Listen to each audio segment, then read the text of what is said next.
Just choose the right answer and you can start.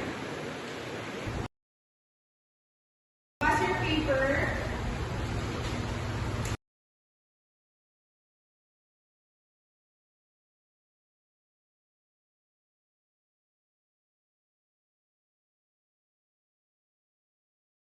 Okay, that's all class. Goodbye. Goodbye, Mom.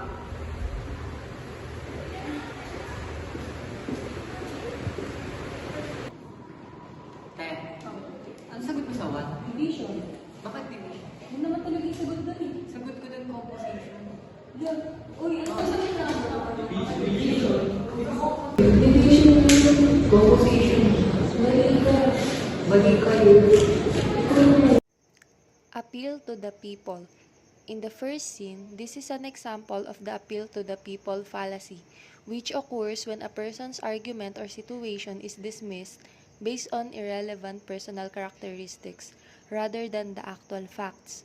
Here, the student is comparing his answer to his classmates' answers, and since they have all different answers, he might assume that his answer is wrong simply because it doesn't match others.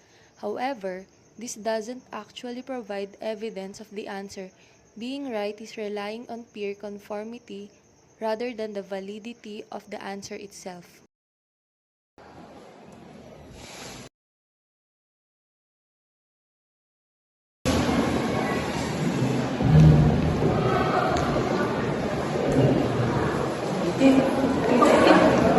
Wait lang, hindi mo pinakopin. Wait lang, pinaka-ano. Hindi ba ako tapingin na ang dagot mo. Appeal to pity.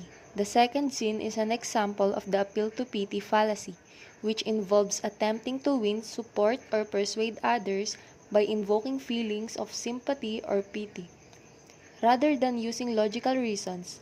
In this case, the student is copying her classmate's answer and begging her to let her copy, hoping to gain mercy or sympathy.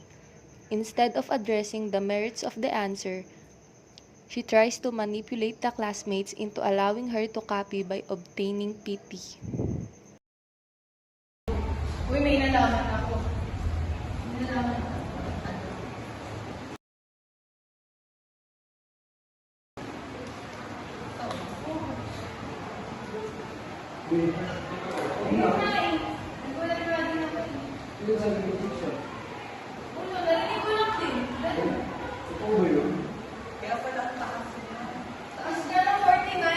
Dati ka doon sa rin, ganda naman.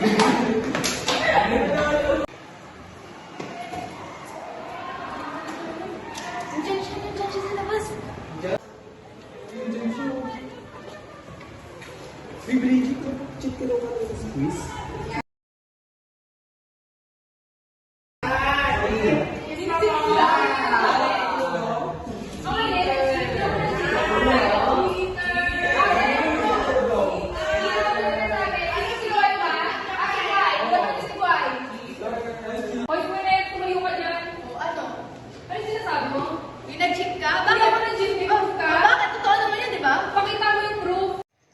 Hasty generalization.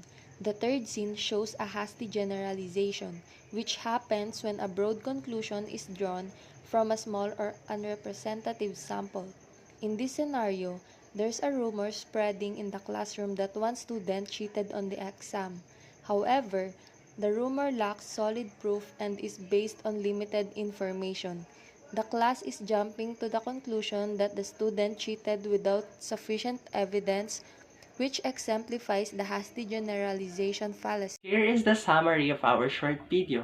In the first scene, we use the appeal to the people, which means that you believe something is true based on how large the people will believe in it.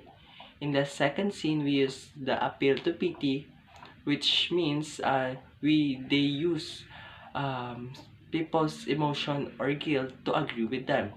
And in the last scene, we use the hasty generalization, which means accusing someone without a concrete evidence. And that was the three fallacy that we use in our short video.